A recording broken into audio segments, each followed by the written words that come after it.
hello good morning आज এটা বহুত ইম্পৰ্টেন্ট ভিডিও লৈ আহিছো বিশেষকৈ ক্লাস 9 ৰ লৰা ছোৱালীৰ বাবে আজি আমাৰ টপিক হল কোৱাড্ৰিলেটাৰেল অসমীয়াত চতুৰ্ভুজ বুলি কয় আহক আমি বুজো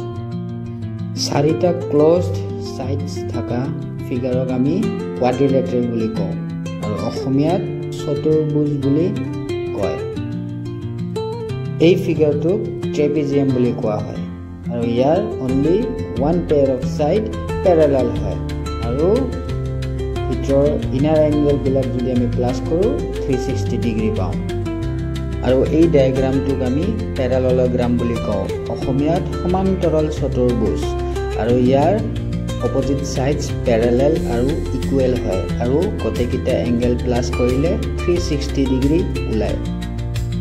এই ফিগাৰটোক আমি ৰেক্টেঙ্গল বুলি কওঁ আৰু অসমীয়াত আয়ত বুলি কয় ইয়াৰ অপোজিট সাইডস ইকুৱেল আৰু প্যাৰালেল হয় আৰু গটেকিটা এংগল প্লাস কৰিলে 360 ডিগ্ৰী হয় আৰু প্ৰত্যেকটো ইনাৰ এংগল 90 ডিগ্ৰী কে হয় এই ফিগাৰটোক আমি ৰম্বাস বুলি কওঁ আৰু ইয়াৰ অপোজিট সাইডস প্যাৰালেল হয় আৰু অল সাইডস ইকুৱেল হয় আৰু ইনাৰ এংগল প্লাস কৰিলে আমি 360 ডিগ্ৰী পাওঁ এই ফিগাৰটোক আমি স্কয়াৰ বুলি কওঁ আৰু অসমীয়াত বৰ্গ বুলি কয় ইয়াৰ অপোজিট সাইডস প্যাৰালেল হয় আৰু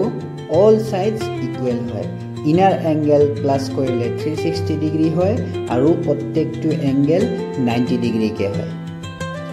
ভিডিওটো যদি ভাল লাগিছে প্লিজ লাইক কমেন্ট আৰু এটা শেয়াৰ কৰি দিব থ্যাংক ইউ